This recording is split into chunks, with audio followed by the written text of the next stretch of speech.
For men, I know for men, I'm sorry, but it doesn't matter. Y'all are ready. It don't matter what y'all been. Y'all You can damn just right. putting the whole transmission in outside, and then you come in and you're like, "Hey, what's up?" You're ready to go. But on the other hand, for women, for me, and I know just in conversating with other girlfriends of mine, you can't. For us, we're not ready like that all the time. Okay, Right. you got to get us there. So a lot of times because you guys are always ready, we might just be tired from all the daily things that we've had to take care of with work, household, cleaning, cooking, whatever the case may be, kids. It helps for me, the conversation that we had, like I said, it's a balancing act. You help me out, I'm going to help you out. So that way I'm not too tired. And then we can have a conversation, get the mood right later on. And then, hey, I'm ready to go. Ladies and gentlemen, thank you for listening, downloading, and subscribing to the latest edition of the 12 Kyle podcast. I'm 12 Kyle. Check this out. On this podcast, we're going to talk about issues. More specifically, we're going to talk about the issues in your relationships and the issues in your marriage. Now, depending on who you are, and it doesn't matter if you're in a relationship or if you're married, we all have issues. Some more bigger than others. And we're going to break it down. And I've got a special co-host. My homegirl Southern Love is in the building. So sit tight, relax. We'll drop the music and we'll get the podcast jumping. Let's get it.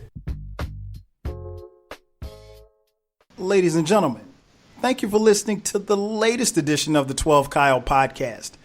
I'm your boy 12 Kyle. As I mentioned in the intro, we have a special guest. This guest, I'm going to introduce her to the podcast because it's actually her first time on the podcast. She is a good friend of mine. We go back like, I don't know, we go back like fat crayons and car seats. She is a businesswoman. She's married. She's a wife. She is a future author. Ladies and gentlemen, boys and girls, welcoming into the 12 Kyle podcast for the first time, my homegirl Southern Love. What's up? Hey, what's going on? Glad to have. I mean, it took us a minute to get here. I know. I'm so busy sometimes. It's all good. I was just going through the notes and I was like, we started talking about doing this podcast back in September. And at the time of this recording is and at the time of this recording is January. So, holidays happen. My thing is that you don't force creativity. You get it done when you get it done. But anyway, I'm glad to have you on. Thank you for having me. Oh, no problem at all. So what we're talking about, as you see the title of this episode is We've Got Issues. So we're going to talk about, just some of the issues that, some of you or, may have faced or are facing in relationships and in marriages and things of that nature. I'll be the first to admit that, we're not experts. Let me just put that out there first and foremost. Now, both, me and my homegirl Southern Love here, we are both, at the time of this recording, we will both be celebrating 20 years of marriage this year, which is a miracle in and of itself. So, yeah, and a blessing, Yeah. So what we want to do is just kind of, we're going to talk and chop it up, and we want to kind of give you all some insight and some info as to, how to. I'm not going to say we're going to tell you how to make it because we're still trying to figure it out. but every day. But what we're going to do is just, kind of talk and like I said, our answers and some of the questions and stuff that we'll have back and forth will give you some insight as to, how and where and why, we do some of the things we do, both as women and as men. So one of my boys, he told me, I told him, months ago that I was going to do this podcast. And when we started talking about the podcast, and so he sent me a question, and I've managed to keep this question over this period of time. Oh, wow. So the first question I have, he says, I hate it when my wife asks me for my opinion. Like, for example, on a dress or an outfit, then goes and wears the opposite of my recommendation. Why did you ask for my opinion? Southern Love, please explain. Because I'm confused as well. I'm assuming you have this issue as well. Hell yeah. Okay, so from a woman's perspective, we ask, basically just to see, hey, is my husband going to be into this, or my significant other going to like, what I picked out? We kind of want your insight, but at the end of the final decision, we're going to wear what we want to wear, basically. We just want to know, hey, how you think this look? I mean, I can't really explain it, to be honest with you, but because I do it to my husband, and he'll tell you, I do it to him all the time. He'll be like, well, why did you ask me if you were going to put that on anyway? Right. So I don't know. It's just something we do. I don't know. It's just something we do. That's not a good enough answer. I mean, I'm trying to stay neutral here. Right. Because you don't have an answer yourself. I mean, I'm gonna tell you why I ask. Okay. Why I ask my husband is to see which one he thinks is the sexier of the two. So if he thinks, okay, so you got a red dress and a blue dress. He said put the red one on, but why would you put the blue one on when he said put the red one on? Because the blue might be more comfortable. I don't have to worry about pulling up straps or anything like that, but at the same time, I still want to be sexy, but not be uncomfortable. Does that make any sense? That makes sense. I mean, but okay, go ahead. No, go ahead and finish. I don't. It's just kind of hard to explain. It just depends on what the mood is for that particular night. Now, if I don't want to, I might just want to wear the red dress if he likes the blue one. Because in my mind, that's just how my husband is. He may just want me to wear something that's not too sexy. But I feel like wearing something sexy. So I'm going to pick the red dress over the blue one if he chooses the blue one. I don't know. It's kind of crazy. I know it sounds kind of crazy. It sounds very crazy. I mean, that's for me. That's just, I don't know. It just depends on the mood. And like I said, for me, I ask to see which one he thinks might, be the sexier dress or the sexier outfit. Okay. And at the end of the day, it's basically whichever one I'm most comfortable in is the one that I choose, regardless of, even though I may ask his opinion. Okay. So if I'm going to be comfortable at the end of the night in the red dress, that's what I'm going to wear. Okay. I understand that. I guess in listening to your explanation, I'm sitting there thinking like, okay, if the blue one is more comfortable, then why even try the red one on? Because the blue one's more comfortable. So if I say red, then, and that one, like, I get it, right? You got to pull up the strap. You got to do this, tuck that, whatever the case may be. I get it. That being said, it leaves us with the dilemma of, why do you ask me? So, that's kind of, I don't know. That can go either way. I know. I mean, my situation could be completely different from somebody else's, the reason why they do it. Like I said, at the end of the day, it just depends on what I'm going to be most comfortable in. Because for the most part, my husband's going to pick the sexier dress, and that's going to be the one that I'm not going to be as comfortable in, so I end up going with the opposite. Or if I'm just in the mood to be uncomfortable that night, then I'll wear. I'm not saying I choose the opposite all the time. Like I said, it goes either way. Okay. Yeah. Next question I have for you if you think about the people that you know, whether it be friends or family, who've had either serious relationships or, the ones that are in marriage or the ones who are out of marriage. What have you seen has been the biggest issues for the couples that you've encountered? And then if there have been issues that you see even in your own relationship, in your own marriage, you can touch on that if you like. But just across the board, if you had to paint it with a big brush, what are the issues that you see, from your friends and family who have, either in their relationships or their marriages or both? Oh, that is so easy. It even spans from my own parents who are actually still together. They've been married about 30, 80 years, I think. You said 30, 38 or I want to say 38 or 48. Okay. Wow. Don't get me to line. You should know. No, they just had an anniversary, so I want to say it's coming. It's 38 because we were planning them a party. Okay. But in everybody's relationship, even close friends, other couples that we are around for the most part, everybody has the issue with the messy husband. Now, we have issues too, but when it comes to like cleaning and doing certain things, I don't know. I feel like as you get more comfortable in a relationship, a lot of times, I don't know. You just depend on the woman to do certain things. Okay. And I've had several people in my circle of friends, as well as my parents. This is like an issue. I think everybody has this issue. I mean, I don't know.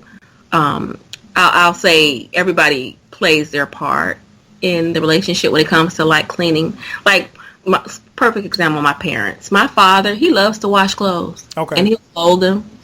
But my mom, she hates to do that. She does other things. Okay. You see what I mean? So it's kind of like you have to do the balancing act. So like if I take care of the inside of the house, like in my relationship, like I'll wash the clothes and clean up. But as far as like outside things and cleaning, being a handy, doing all the fixing things around the house, that's the things my husband does. Like he won't pick up a broom. He won't clean a toilet. He won't push a vacuum. He won't load a dishwasher. He won't do anything like that. But he does the quote-unquote man other stuff. Right. Okay. Yeah. Okay. So I guess, like I said, everybody has certain issues when it comes to like household duties. Is basically what I'm saying, like household chores, things like that. I'm glad that you mentioned that because we've had this discussion in the 12 Kyle household. That's for sure. I guess really for me it's and I think I touched on this on one of the podcasts.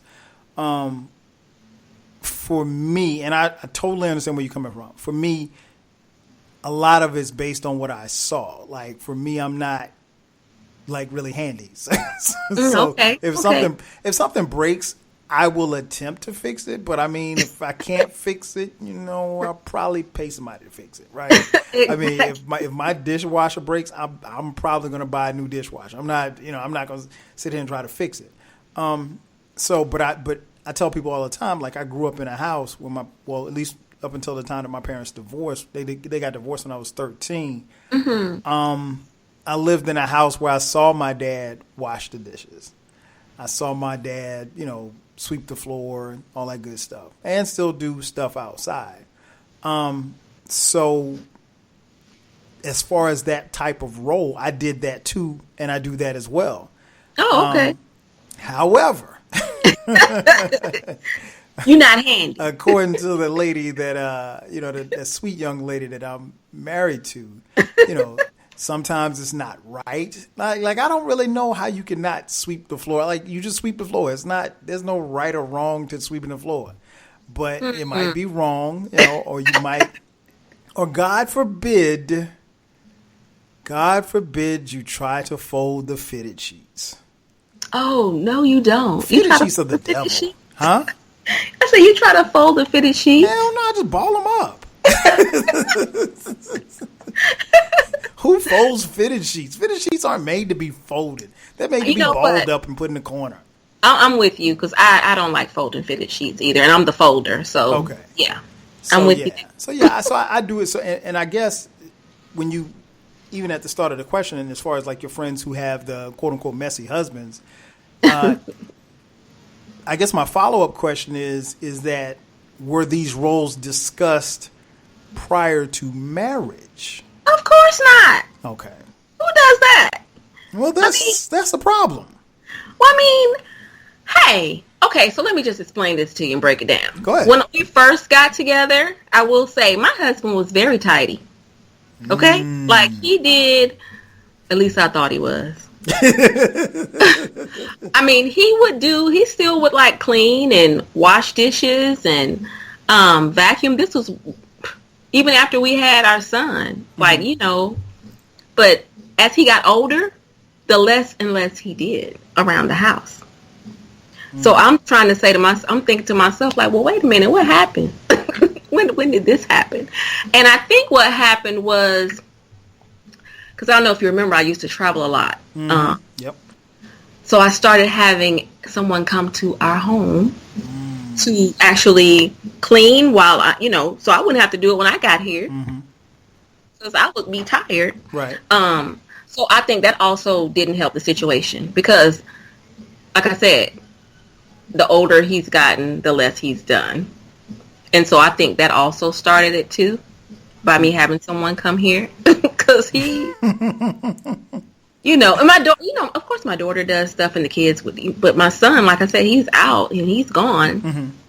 So a lot of things he used to do, he's not here to do because he's in college. And then my daughter, she's at that age where she's in a lot of activities at school and stuff. And then she has the homework these kids have nowadays. I'm pretty sure Oh, no question. It's like foreign language. Right. But yeah, so yeah, I think that spoiled him some. Okay. So. I just think, and I totally understand where you're coming from. I just think like that stuff needs to be discussed prior to walking down the aisle. And the reason why I say that is because you want your expectations, your level of expectation to be met. And I think what happens is that the more and more that we're in these relationships and the relationships get serious and then eventually, should we decide to get married, you don't want anything to cloud what it is, the vision, I guess, you have as a couple and also your vision as individuals. And, I think, and not just saying your husband, but I've heard that about other men as well, and women too. Yeah. Now, yeah, I will say that I do have a couple of girlfriends who are messy. Yeah. So, I mean, yeah, I'm not going to leave them out. And I mean, not just that. I mean, like just even something as simple as, who cooks. Maybe the woman does all the cooking and maybe the guy can't cook, or maybe the guy does all the cooking and the woman can't cook.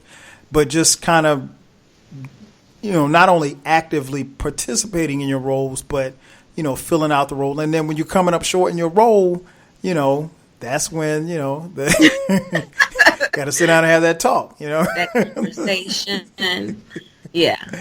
So, yeah, I get it. One word you mentioned a little earlier, you talked about balance. How important is balance in a relationship or in a marriage? Oh my goodness, it is so important, especially if you're a woman like myself, because I work outside of the home. I don't stay home, so it's very hard, for me to come home after working 10, 12 hours and then standing up cooking a meal. But everybody's got to eat. Right. And see, that's the thing that you just mentioned. My husband does not cook. Oh, you got to get in there and cook, bro. He does not cook. And when I come in, he will look at me and be like, hey, what we eating? or either he'll be like sometimes he will. Now I will say, I mean, he will ask me, sometimes, not all the time, but for the most part, he'll ask, hey, you want me to grab something? Mm-hmm. Eating? Are we going to order in? I noticed you didn't put anything on before you left or take anything out. And a lot of times, I kid you not, I did not. I don't cook, but maybe like once or twice a week Okay. because I work. So you got to have balance. Like if I'm working all day and you beat me home, hey, pick something up before I get. That way we all got something to eat, But yeah, you got to have balance because it's like you got to have teamwork. No question. Because that's ultimately what it is. It's a team. It's a team, and I tell people all the time, like my wife is the quarterback, and I put everything in sports terms. I'm the wide receiver, but at the same time, the quarterback and the wide receiver have to be on the same page. Right. And so like now I cook and I cook well. So it's just really, if I get home before she does, I'm cooking. Or if she gets home before I do, I still might cook. It just depends. But more often than not, because now her only gripe is that I cook slow. My thing is, I don't care if you cook and oh my goodness, as long as I don't have to do it, I would not care how long it took you. I'd be like, "Ooh, thank you." My thing is like you never go to your restaurants and say, "Hey, man, why is it?" You go to a certain restaurant, that it's gonna take them about 25, maybe 30 minutes to get your food out. So, hey, that's what you pay for. You pay for that. You pay for the ambiance, and so I'm going to satisfy your palate once you sit down and eat what I'm cooking. Can I whip up a meal as quick as she does? No, I can't. But, again, you don't rush to cook. It's the effort. Like, and that's what I say too sometimes. Like, I have a lot of my friends, we end up having conversations, and it goes back to that 80-20. You know what I mean? Like, you might not get that 20 that you really want. You know what I mean? But so why is it 80-20? I'm saying that's the rule that a lot of people come up with. Okay. For me, it's like we gonna do this together. Okay, it's a 100 if that make any sense. No, that makes total sense. So, but I say that to say that some people always say that they're missing that other 20%. Gotcha. And so that's where what I'm saying, like, as far as the cooking and stuff like that falls into that category, may fall into that category. But hey, they make it up because, like, for instance, with my husband, he does things around the house. He'll fix anything. He can put a TV on the wall. He can work on the cars. He can, he does the yard. He does all that type of stuff. And if anything tears up around here, he fixes it. Like, he doesn't call anybody to do it. He figures it out. And that's that 80%. You know what I mean? So, now I will admit, like, when I was coming up, I mean, of course, I grew up in South Carolina, so we always, we were in the yard doing stuff. I just don't have the time to be in the yard. Yeah. And it's like 1,000 degrees outside, so I pay somebody to cut the grass. I mean, it is what it is. I mean, what do you want me to say? So I get it. Well, you know what? I noticed too. As you get older, you don't want to do that either. Like. No. And especially but you got boys, you got hefty boys, I'm sure. Yeah, but you know what? And I kind of feel like, to some degree, like my late Uncle Ronnie's looking down on me from heaven, like laughing but scolding me at the same time. Like, man, you need to get your ass out there and cut that grass. But it's just, and I think, and I also kind of think about that sometimes as a father, like, okay, am I setting them up because, like, they don't know how to cut grass, they don't know how to rake the yard, that type of stuff that we did, but, we didn't really have much of a choice. You wouldn't, there wasn't no such thing as paying somebody in 1991 to come cut your grass. Oh, at least not where I'm from. No, not me neither. Oh, you might have the kids in the neighborhood come around. Yeah, maybe. Sometimes. Yeah, exactly. So, now as far as balance, we talked about balance as far as inside the house. What about the balance outside of the house? Because, now, we're in the 2020 at the time of this recording. And, we have a network of friends. We have a network of friends. I'm sure, like, you have your network of friends, girlfriends, homegirls that you grew up with, went to school with, whatever case, maybe people that you work with. And everybody wants to, do certain things and hang out. You and I both live in the city of Atlanta, so yes, this is a major bubbling city. There's something to do. There's something to do every day, pretty much, night. Whenever, wherever. So how do you balance the the time with your spouse, maybe the time with your friends, maybe the time with your kids, and then also your you time where you want to just kick it and let your hair down. Now, I'm going to tell you exactly what I do. Keep it real. Keep it real. So, because I do so much, a lot of times I just have to, I will call my husband. I'll be like, look, I need a break. Okay. I'm not going to be home. I'm going to get me a room.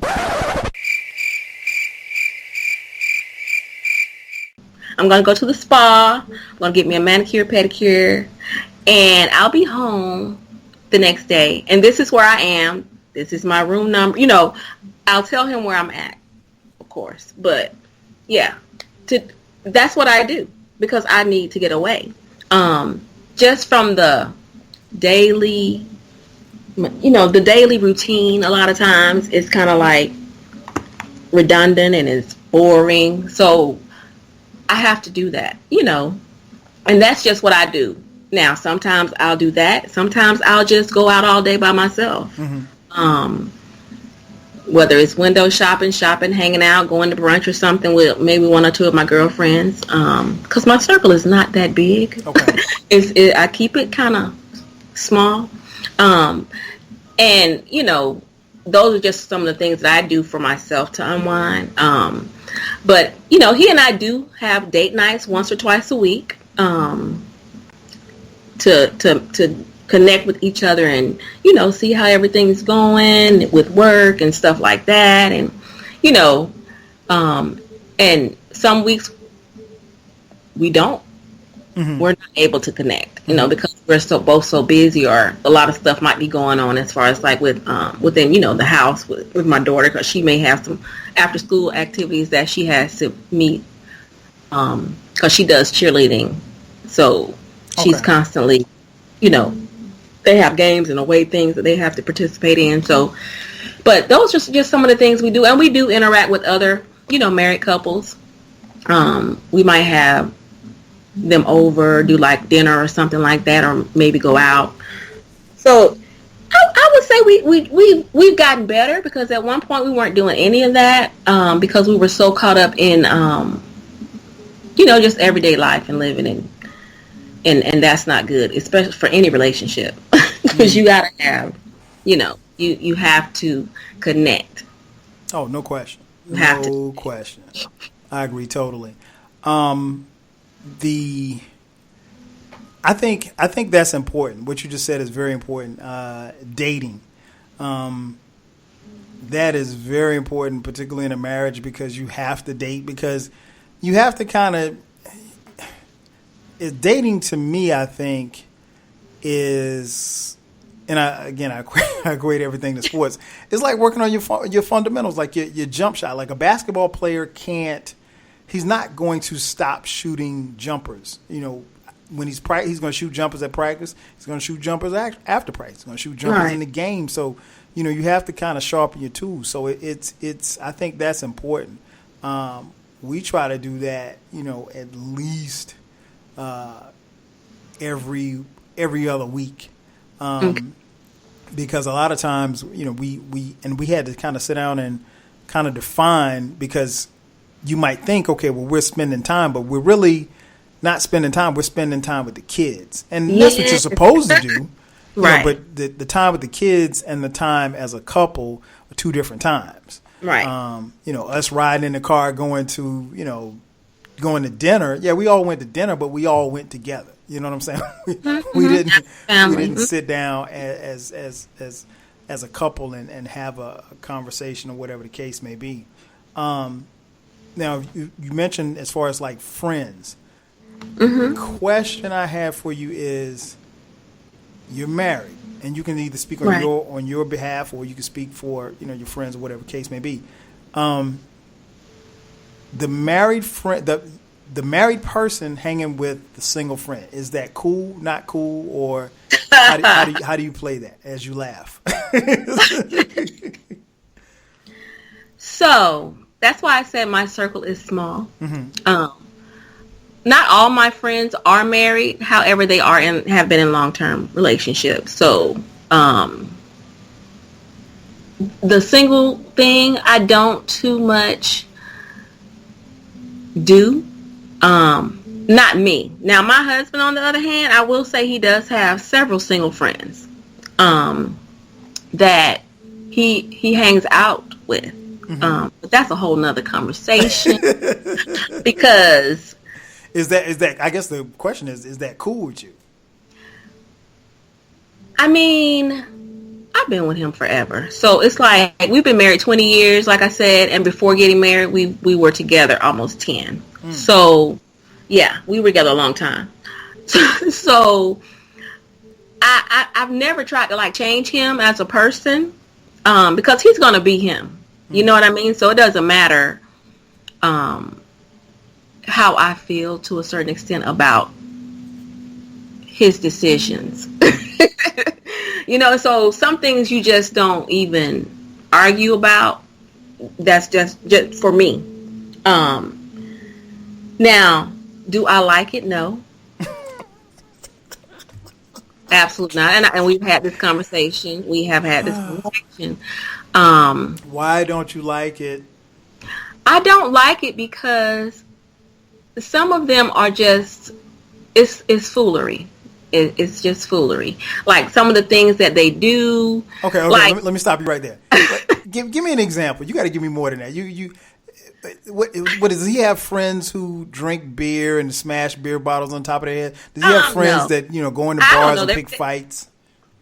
No. Now he's not the drama type. No. Okay. Now if you want to go somewhere and get drunk and act crazy, he's gonna leave you right there in the at the bar. That's what's up. No, he's not that type. What I mean by that is being around single men. You know what single men do because you were one at one point in time. So it's been years since he was a single man. Right, exactly. Which is why that brings me back to he's going to do because I've been with him so long. He's going to do what he wants to do at the end of the day. His thing is I can't. Let me just scratch that. Men in general. Not. I'm not. That bashing. didn't even sound right. I'm not bashing, but I feel like, and it goes men or women. Let me just say that. Okay. At the end of the day, you're going to do whatever you want to do. Of course. Everything in life is a choice, so you're going to do what you want to do at the end of the day, regardless of what somebody else says. But I feel in order to. What am I looking to say here? I'm trying not to sound like, basically, at the end of the day, you're going to do what you want to do, regardless, whoever it is. So I can't tell you who to associate with. You know how I feel about the situation. So if you choose to still hang around these people, then that's what you choose to do. I mean, that's just it. I can't tell you what to do because you're a grown person. Right. I think. Now, is it right? Okay, no, go ahead, finish. Is it right? No. Because I feel like you should respect that, hey, I'm telling you, hey, this person is not, you really don't need to be hanging. Because I feel like single people do what single people do. Not to say they're going to influence you, but at the end of the day, hey, you know what I'm trying to say. I know what you're trying to say, and I don't like what you're trying to say. And the reason why I say that is because I think ultimately we all make our own decisions, right? Right. Mm-hmm. And whether or not he's hanging out with two married guys or two single guys, like I can think of two of my best friends. These are my partners from college. Both are single and they live here in Atlanta. Uh-huh. So, and we hang. So, if the three of us are hanging, and let's just say we just go to just the most normal of spot, just a cool out spot. Right.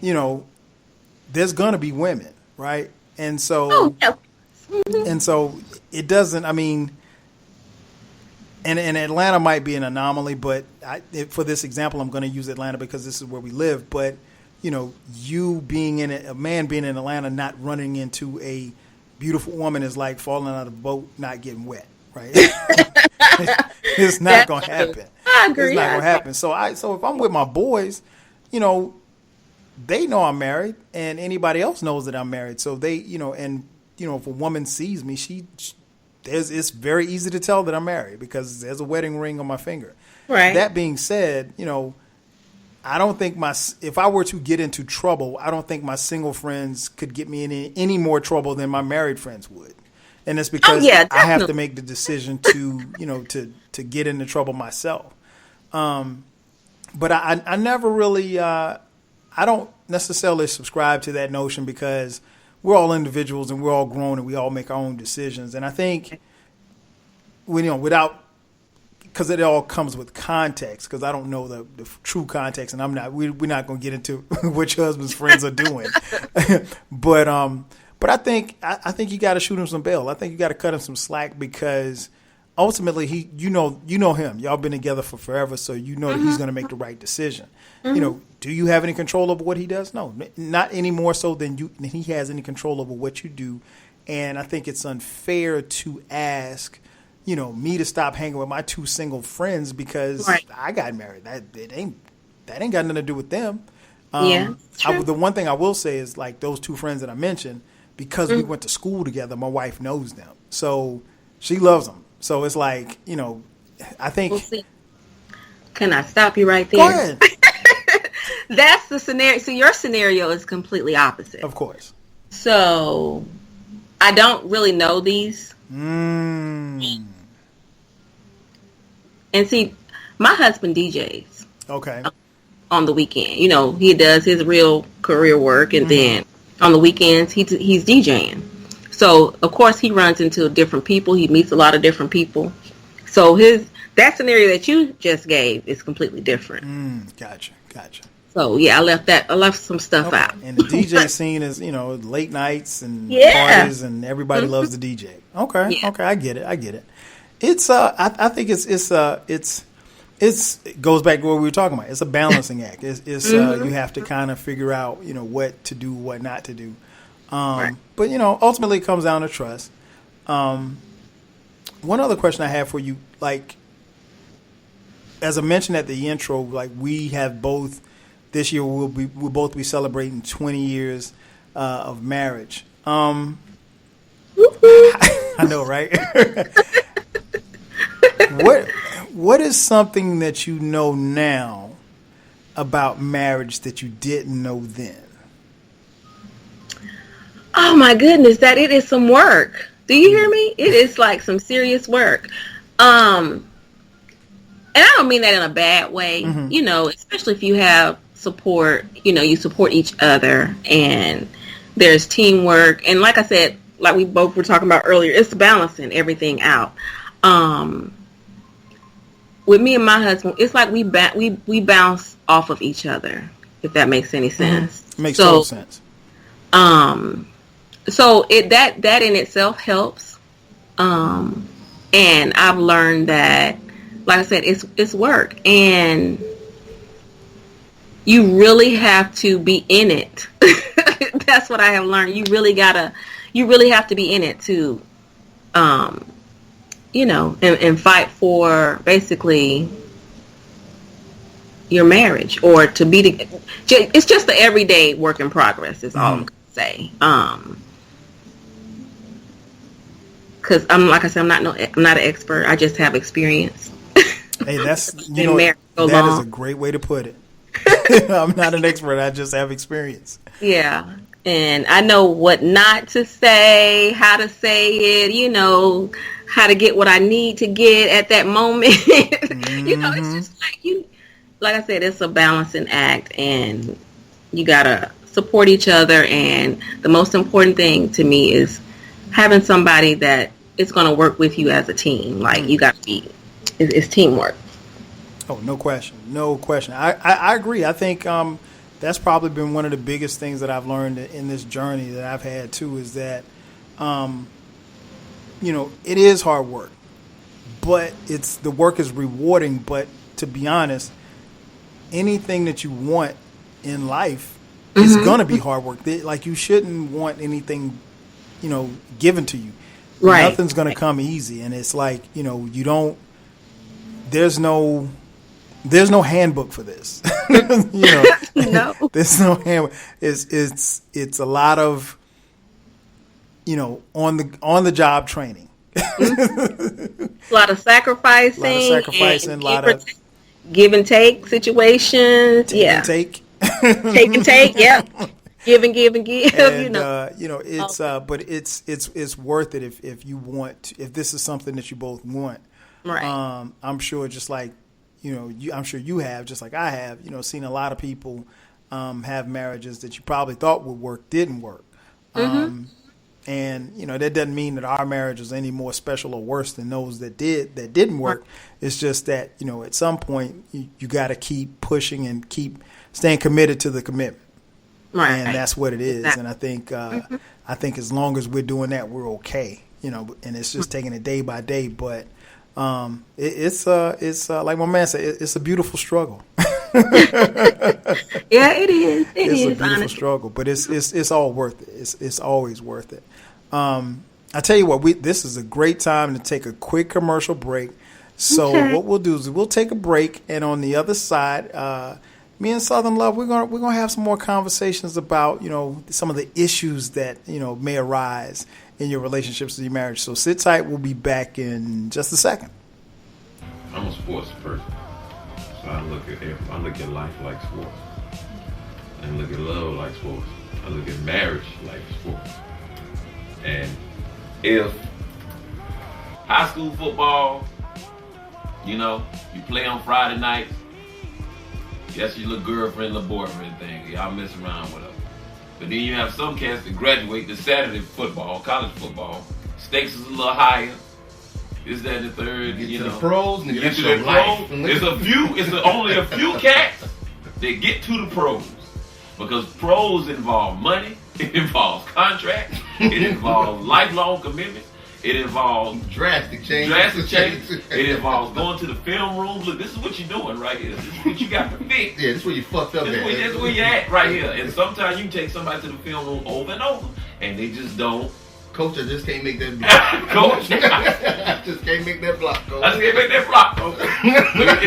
If you have to decide whether you gonna keep that player or you gonna let that player go. Because the thing is, that player, that they might be great in every other aspect of the game. They can run, they can pass, they can catch. But Coach, I just can't make that block. Coach, I just can't make that block. So you have to decide: is it worth me to cut this player because of this one thing that they fuck up on? And get the one player who can make the block, but this nigga might have a substance abuse problem. You know what I mean? Like it's a lot to weigh in. You know what I mean? It's a lot. It's a lot to weigh in. Now in that pro football, there's only a few that make the Hall of Fame. And just like that, we are back. Once again, it's your boy, 12 Kyle. This is the 12 Kyle podcast. And got my homegirl Southern Love in the building, and we're talking about just some of the issues that we have. We've got issues. As we were talking a little earlier, and you mentioned kids. So let's go there. Kids are definitely a game changer. Yeah. How have you seen how kids have, and maybe not even maybe with your marriage, but have you seen anybody have issues with, not with the kids, but when the kids come into the relationships, in the marriage, the distances between the husband and the wife? Oh yes, I have several friends who who had those situations arise, and especially if it's your first. A girlfriend of mine had a conversation with me, and for the longest time it was just her and her husband, and then for whatever reason he felt once the baby came, she wasn't giving him the type of attention that he was getting used to having, and he began to feel some type of way. Mm-hmm. So I don't know. I guess it's just, I think it was more so, it was the newness of it. Mm-hmm. And him not being, neither of them being, used to having a whole nother person that they had to take care of. They couldn't, do the things that they wanted to do, especially like get up and just go. When you have a child, it changes everything. So, but it's such a joy to have them. And so they ended up adjusting eventually, but early on in their relationship, early on in their when they first had their daughter, I think she's like 10 now. But that, it was a lot for them to adjust to, and they came to us. Not sure why, but they came to us. Because y'all vets in the game, that's why. They came to us, and, we would talk to them. And my husband's cousin was another situation that came up too.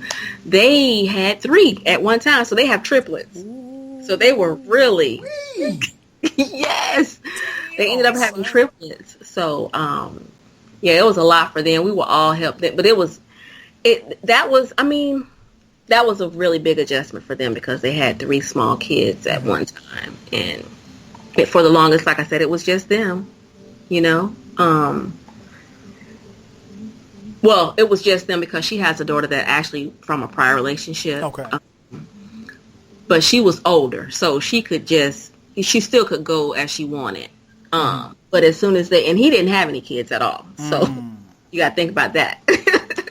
So she was used to having, but the issue in that situation was supposed to them actually readjusting for her and him adjusting at all, because he had never been a parent, So I don't know.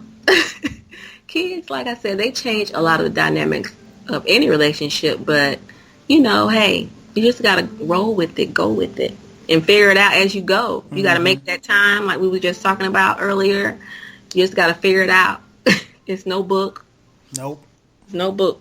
You just have to figure it out as you go. That is so true. I think, and I was listening to you talk, I just remember like how we did it. And it was interesting for us because we had our oldest son, Dion. We had him before we got married. So. Oh, okay. Yeah. My son too. Okay. So you already know the time.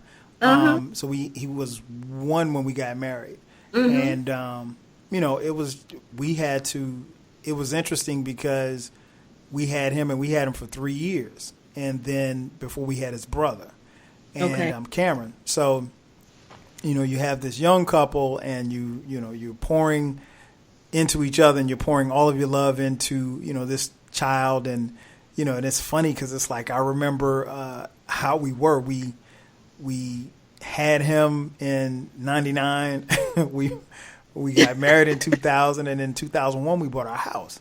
And when we bought the house, we bought this big, 4-bedroom house. And I remember my mom saying, she was like, "You don't need all. It's just him. You don't need all of these bedrooms. and this is a big house." She was like, "You don't need all of that space." I mean, little did we know that we'd fill up the damn house, but with 4 kids. But yeah, it was just, I guess, really the things kind of changed for us too was when we had Cameron, because now there's a second child, right? And so now you have to figure out, okay, well, how are you going to you were pouring all of your love and your time and your efforts into this one child, and for 3 years it's just him, and now here comes somebody else. Yeah. And so, that's another balancing act that you have to kind of figure out. And then, not lose yourself in your relationship in the children. Because one thing I want to, kind of impress upon people is that, particularly when you're married and then you have kids, don't get it twisted. Yeah, so much of what you do is put into your children. Mm-hmm. But at some point, the kids will leave the house. Right. Exactly. You don't want to be married, 30 years, and then the kids leave, and then, like, you're looking at each other like, "I don't like you today." Right. I don't like you. Or who are you? Who raised you? Exactly. That type of thing. So, that's something to keep in mind, like, when you have kids, particularly, because, and I remember, I can't remember if it was some old head I remember told me this. He said, like, the first 5 years of a marriage are the roughest because some of the most major things happen in a marriage. He said in the first 5 years, you'll probably have a child. You'll get married, which is, can be a, financial issue. And then you'll buy a house and you'll buy vehicles. He said all of that stuff normally happens within the first 5 years of a marriage. Right. And if you're not prepared for it, and see, that's the thing, like, there's nobody that there's nobody that prepared me for this, No.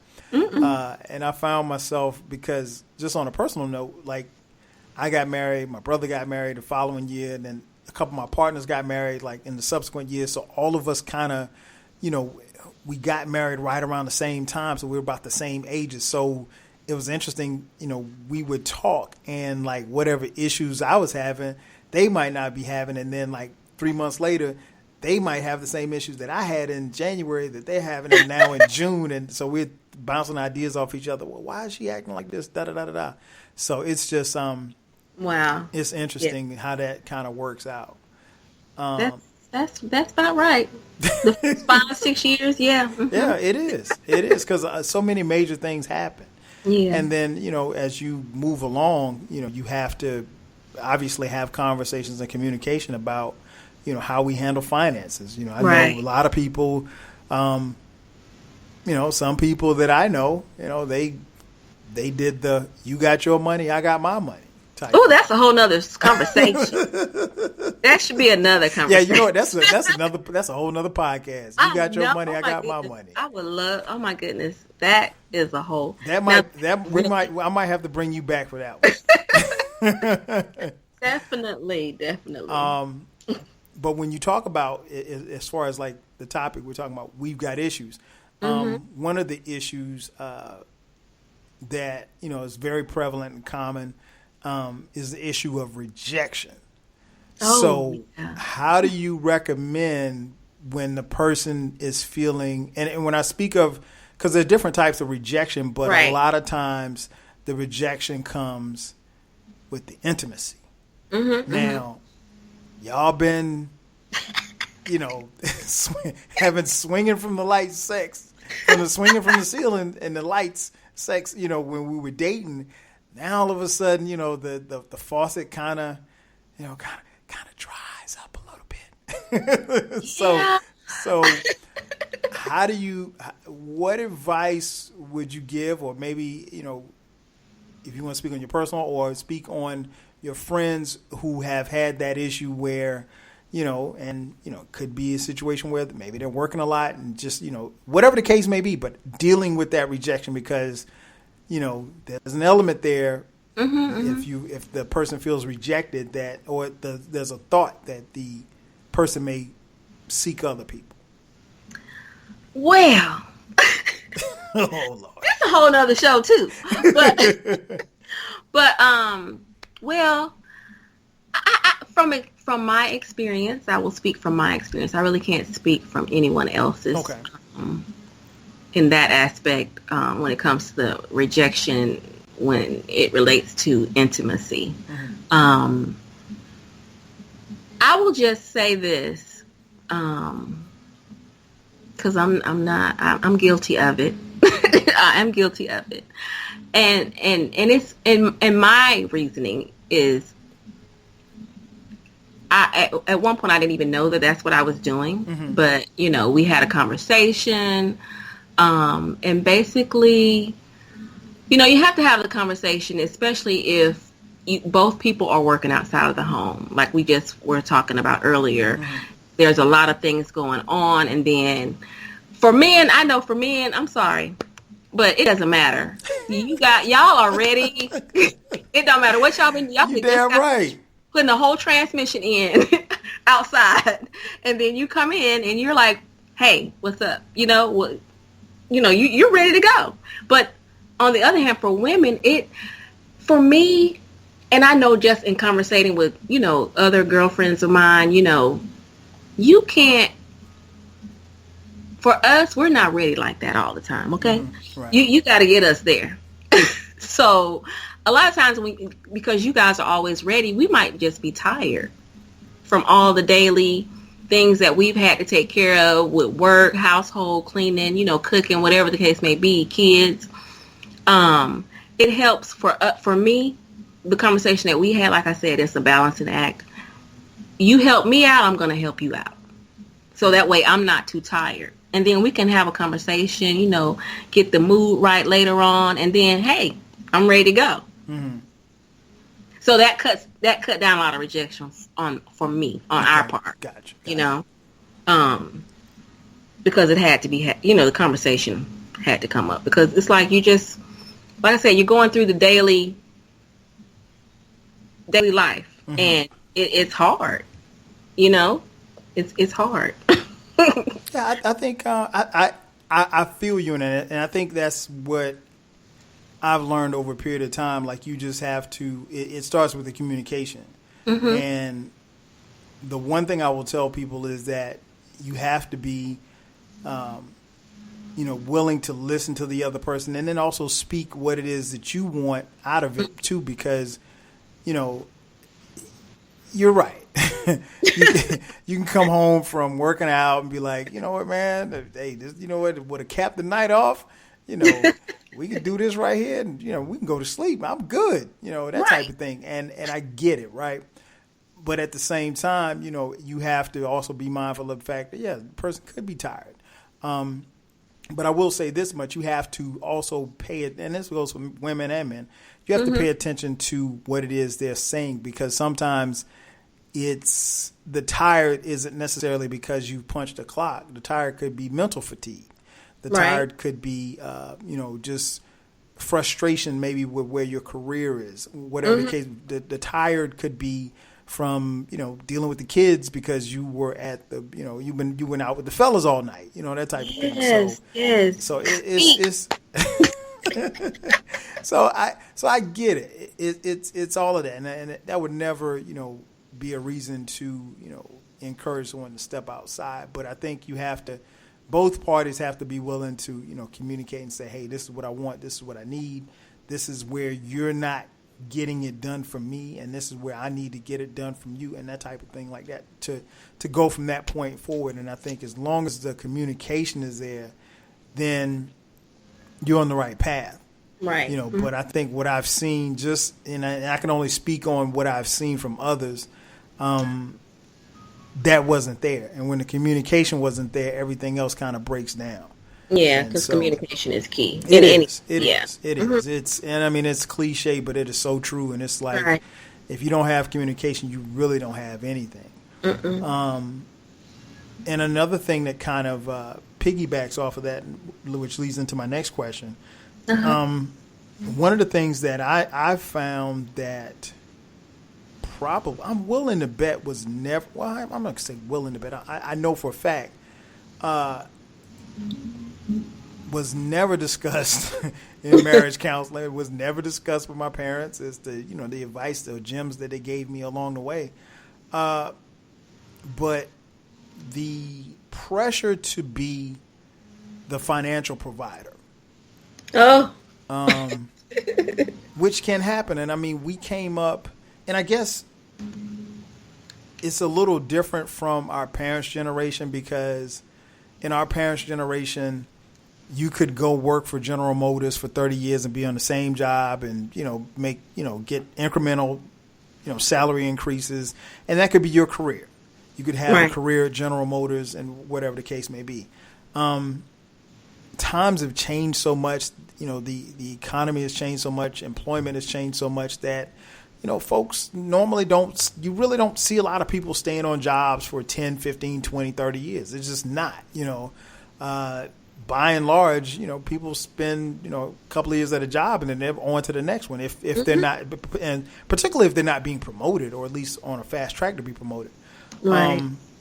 And, you and I work together, and we know how it was when we had to, go on the road, right? To make money. And so, mm-hmm. So talk a little bit about, when you have the issue of being the financial provider, and let's say maybe just the pressure falling on one person because the other person's not working, or maybe they're not making enough to help the family make ends meet. Oh my goodness. What do you want to know? What part? Whatever you want to say. It's very stressful. It's when your finances are not where you want them to be, especially when you're in a relationship, or marriage, it can cause a lot of strain, on the family, on the relationship, just in general, because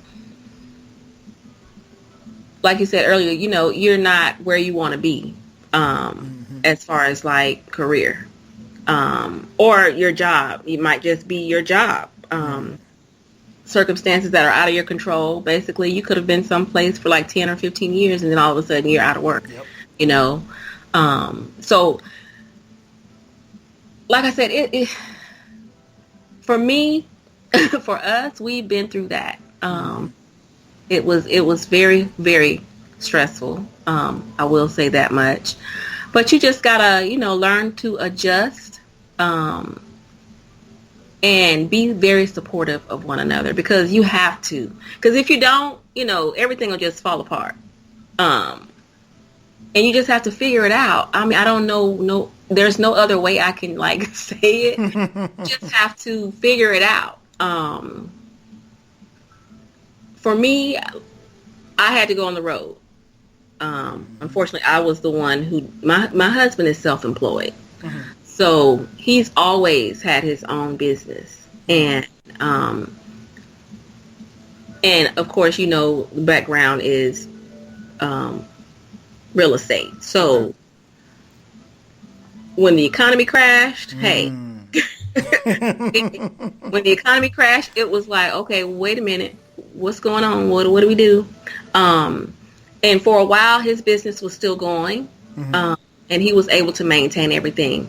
But then, slowly but surely, his business started slowing down as well after, I was out of work.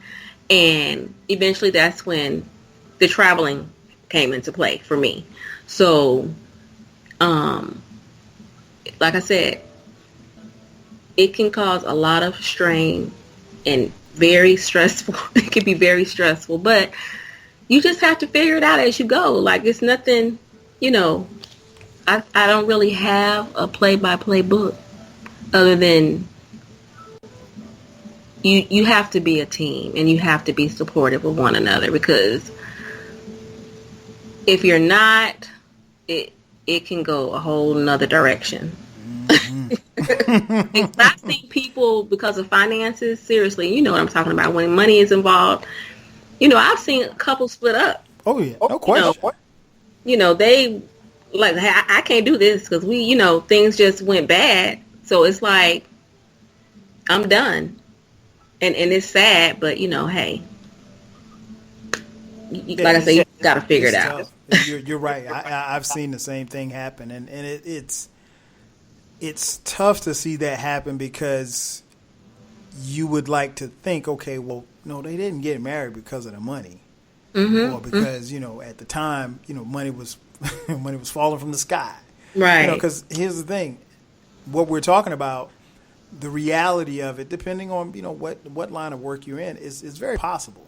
And one of the first things that I learned in the School of Business at South Carolina State University when I was in school, they said, in my financial management class, my professor, he said, look, if you don't own the business, everybody's expendable. Yeah. And that's true. I mean, like, if you don't, it doesn't matter if you're the vice president at Bank of America. If they come in the next day and say, hey, we're letting you go, what can you do? There's nothing you can do. You don't own the company. So, it's a tough pill to swallow. But much like you said, same thing happened. The industry we were in, as far as the real estate industry was booming, and then it crashed, and it was like, okay, there's no work. And it's like, okay, what do you mean there's no work? I can't find work. And it's like, okay, well, I'll go on the road. Okay, so I got to go on the road, and I've worked and lived in Minneapolis, Minnesota, for a year. Yeah, and exactly. That was crazy. I mean, it was fun, but it was crazy. I know it was fun, but it was cold. Cold. I ain't never been that cold in my life. Me either. Trust. But I wasn't worried about being close because I was getting my coins. Right. The coins. Right. So I could take care of my people. Exactly. So, you did what you had to do. And I think, that our case is probably a little bit more extreme, but, sometimes I think it's almost, and going back to like a game, you have to audible. You have to change the play and sometimes you have to change the play as the play is going on because, but that's something that my parents didn't prepare me for or no OG could prepare me for because, again, they came from a different era where you could work at a job and the job would be there for 10, 15, 20 years and you knew that nothing was going to happen. That is so true. And so, you have to make yourself be a chameleon and be able to do different things. And exactly. And I think that's important, particularly for those who might be listening to this podcast that are younger than us, because, now with the advent of technology, you got to know a whole bunch of stuff. Yeah. So exactly. That's very important. Other issues that people tend to have in marriages and relationships, mental health issues. Oh yeah. How should someone deal with their partner or husband or wife who may be hiding some type of mental health issue like, anxiety or depression? And even if they're not hiding it, how do you cope as far as helping them deal with that? Oh my goodness. For me personally, I have not had to experience that. I do know family members that do have anxiety issues. And I mean, to be honest with you, I can only say you just have to, be supportive. There's a lot of different things that,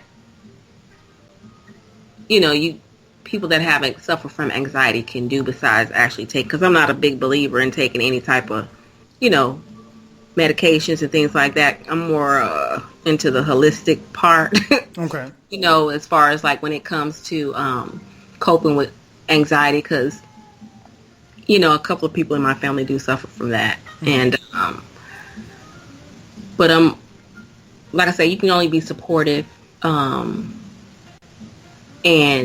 certain things that they can do that I know for my relative that suffers from it, they do meditation and yoga and things like that.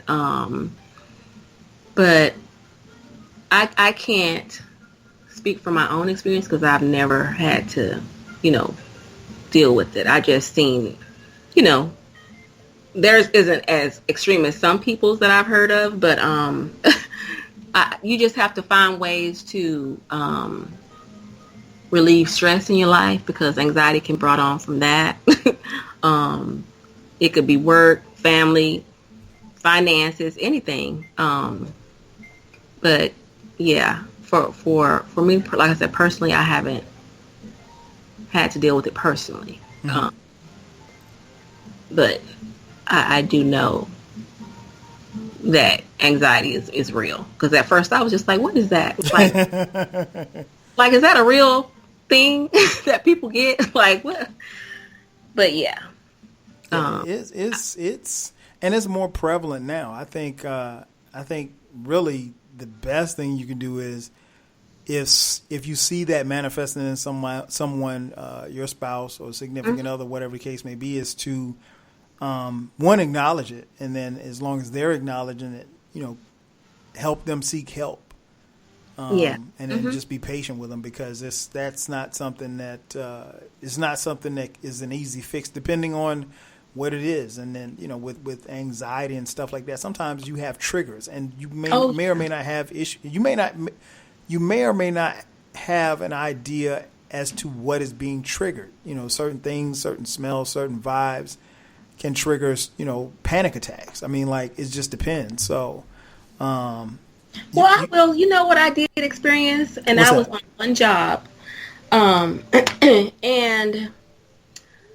I've never had. Have you ever heard of vertigo? Yeah, vertigo. Well, you know how you have like dizziness or you get dizzy, and The doctor told me because I ended up going, and they said it was stress.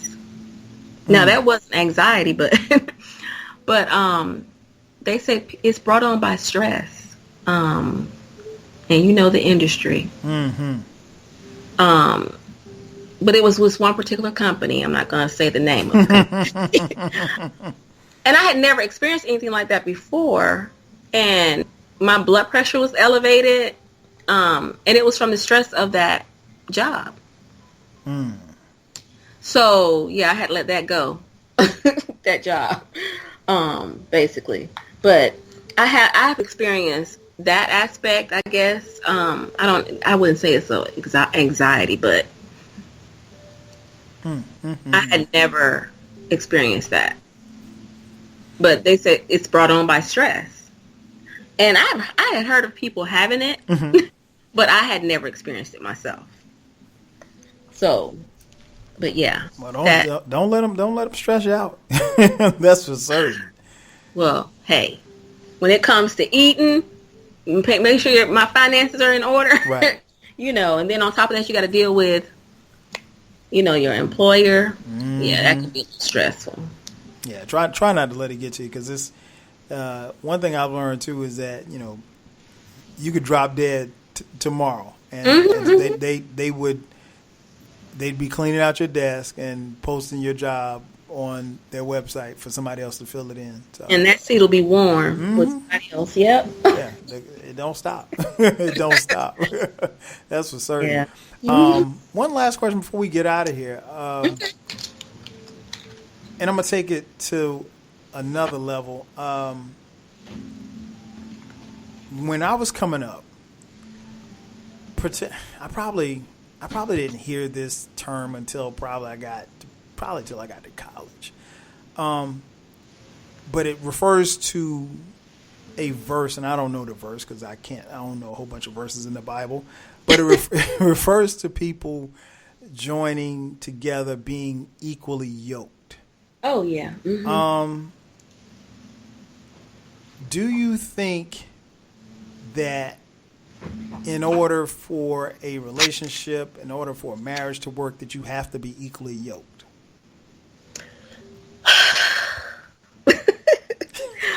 Well, I mean, I think so to a certain extent.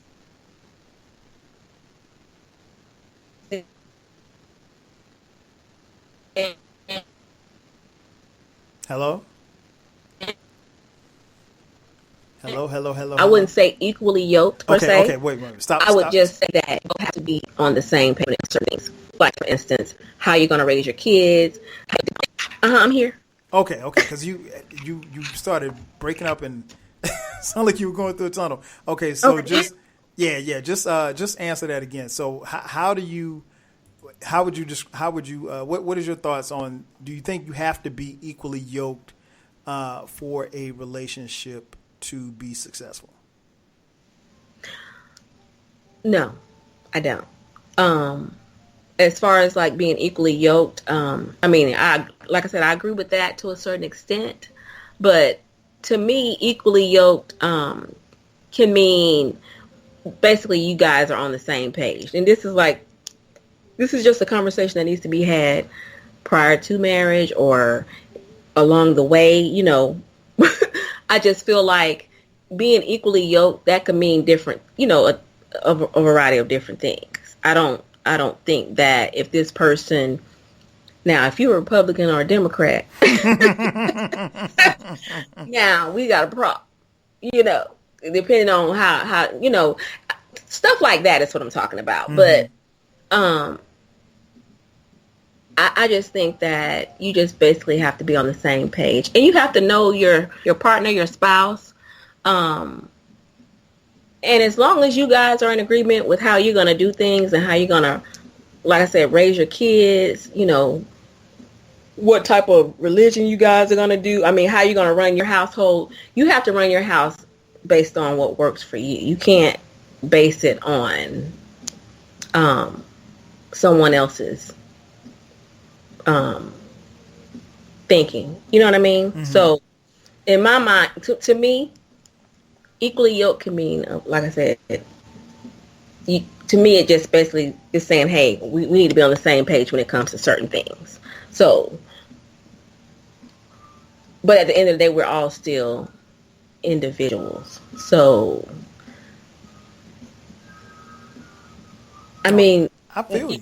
You know what I'm saying? You just have to do what's best for your household. Mm-hmm. No, I totally feel you. I think it's, I think, and at some point in time, I'll probably go back and look and see where it says that in the Bible, and I'm pretty sure there'll be somebody listening to the podcast. Yeah, man, it's in John. It's in John chapter 37, verse 82. Like, okay, bro. I can't remember either. Yeah, but I think when people talk about being equally yoked, I view it like you said on a just being on the same page. But I also understand too that when people speak of it in the biblical sense, I think that's a bit misleading. And the reason why I say that is because while we can have the same religious beliefs, right? We don't necessarily believe the same things. Correct. And you could be with someone, you can be with your parents, you can be with your girlfriend, your boyfriend, your wife, your husband, whomever, and you still have, different beliefs or different ways that you interpret certain things. And I think someone read that scripture and they interpreted it as like, in order for a marriage to work, that you got to be on the same page, right? From a religious standpoint. And like I've seen couples where the wife go to church, the husband don't. Exactly. Now for me and my house, that wouldn't work because I think we both need to be on the same page, or at least similar pages, right? When it comes to religion, because we have children involved. So I mean, I don't know how it would work if my wife was, Catholic and I was AME.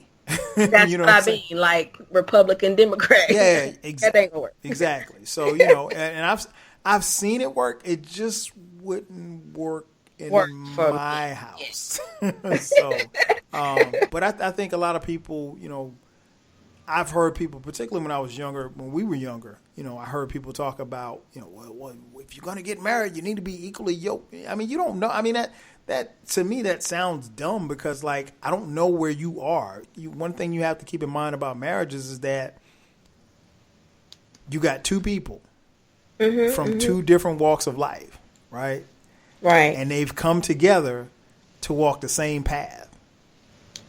And you're asking them to think the same, do the same things and all of that stuff like that. And that's complicated in and of itself. And it goes back to what you're saying, like it's give and take, it's compromise, it's a whole bunch of stuff because, what if you, going back to the chores thing and what we do around the house, what if you grew up in a house where, the man didn't do anything but come home and sit down and crack open a beer, and he expected his wife to cook, clean, have sex, the whole night, take care of the kids, all of that.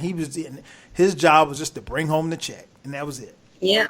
So that could be problematic, nowadays. So I don't know that. I think I've heard younger people talk about it.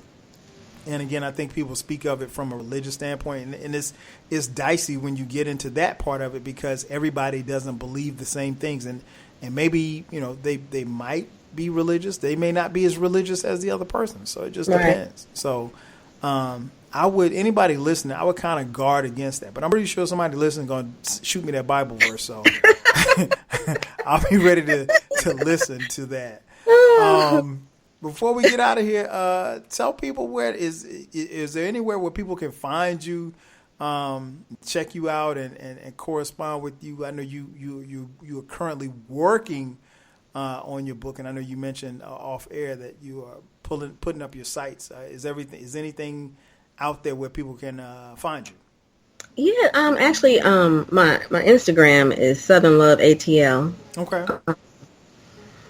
And my Twitter is the same, except it's just Southern Love, no ATL on there. Okay. But right now, those are the only social media outlets that I have available under the Southern Love brand right now. Okay. And do you have any idea as to when your book may be out or when you may be finished with it? It's going to be late summer, Okay. most likely July, August, somewhere in there, because I'm in the midst of finishing up the last 3-4 chapters, and yeah, then hopefully get everything squared away by then. Okay. Okay. Well, And then you can have me back. Oh, you know. definitely, definitely. I was just about to say that. Well, I'll definitely have you back on. I hope it won't take 3 months for us to get. I know. I'm so sorry. No, trust me, it's all good. Like I said, it's.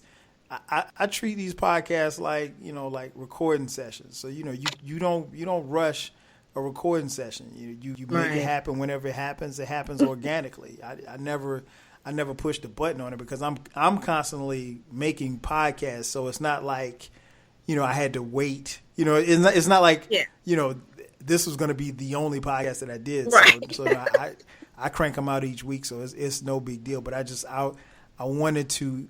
Because one, you asked me about, talking about marriage and relationships specifically. So I wanted to make sure that this would be the first one that I talked about when I wanted to do it with you since you proposed it. Right. But no, we'll definitely have you back on. Maybe we could talk about some of the subjects like money and stuff like that we were talking about definitely. earlier. That is major. So Your money, my money. that is major. So yeah, definitely. Well, that's going to do it for us. Ladies and gentlemen, I want to thank each and every one of you for listening to the podcast. You guys know where you can find me. You've been listening this long. If you don't know where you can find me, of course, you can hit me up on Twitter at 12Kyle, the number 12, KYLE. Same on Instagram. The podcast is available on all platforms where podcasts are free. Spotify, Apple Podcasts, SoundCloud, iHeartRadio, and any place else where you can get the podcast for free. So that's going to do it for us. So for my homegirl Southern Love, I'm your boy 12 Kyle. Catch you guys on the next go round. 5 G's.